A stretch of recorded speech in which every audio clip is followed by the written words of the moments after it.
കേന്ദ്ര ഗവൺമെന്റ് ഒരു തരത്തിലുള്ള പഴിചാരലും നടത്തുന്നില്ല.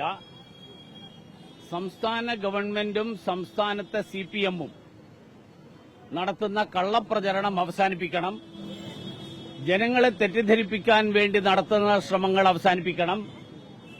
കേന്ദ്ര ആരോഗ്യമന്ത്രിയെ കാണാൻ എന്ന് പറഞ്ഞുകൊണ്ട് ക്യൂബൻ സംഘത്തിന്റെ അത്താഴ വിരുന്നിൽ പങ്കെടുക്കാൻ ഈ നാട്ടിലെ സാധാരണക്കാരന്റെ നികുതിപ്പണം ഉപയോഗിച്ച് നടത്തിയ ഡൽഹി യാത്ര, ആ ഡൽഹി യാത്രയുടെ വസ്തുതകൾ ജനങ്ങൾ അറിഞ്ഞതിന്റെ ജാള്യതയിലാണിപ്പോ സിപിഎമ്മും സംസ്ഥാനത്തെ സർക്കാരും.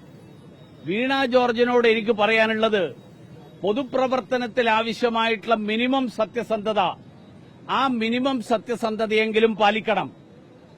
ഇപ്പൊ കഴിഞ്ഞത് കഴിഞ്ഞു, ഒരെണ്ണം പാളിപ്പോയി.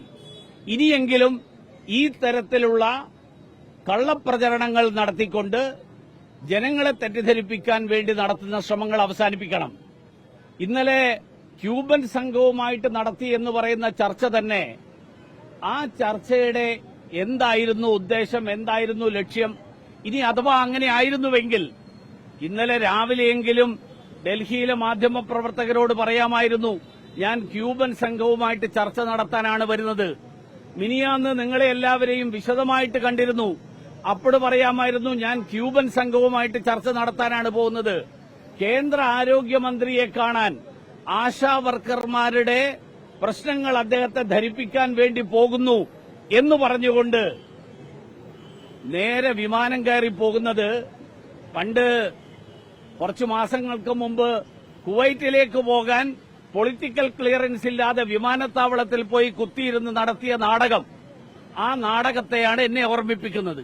അതുകൊണ്ട് ഈ തരത്തിലുള്ള രാഷ്ട്രീയ നാടകങ്ങൾ അവസാനിപ്പിച്ച് സംസ്ഥാനം ഭരിക്കുന്ന സർക്കാരിന്റെ ചുമതല, ആ ചുമതല സംസ്ഥാന സർക്കാർ നിറവേറ്റണം.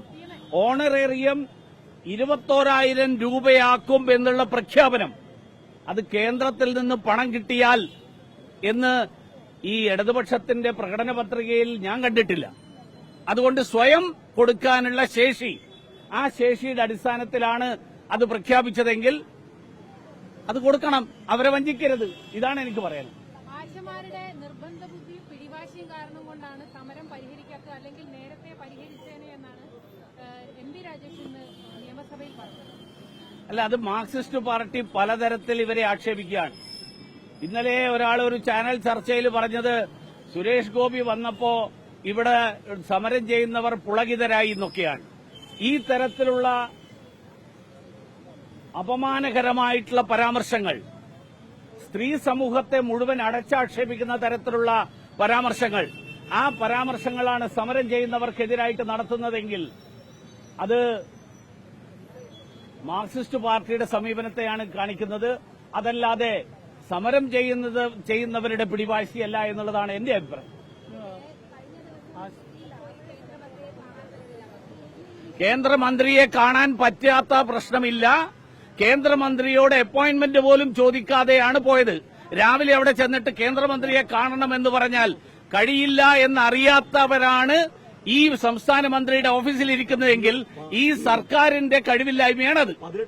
അതുകൊണ്ട് ദേശാഭിമാനിയും കൈരളിയും കേന്ദ്രമന്ത്രി കാണാൻ കൂട്ടാക്കിയില്ല എന്നുള്ള പ്രചരണം എത്ര നടത്തിയാലും കേരളത്തിലെ ജനങ്ങൾ അത് വിശ്വസിക്കില്ല.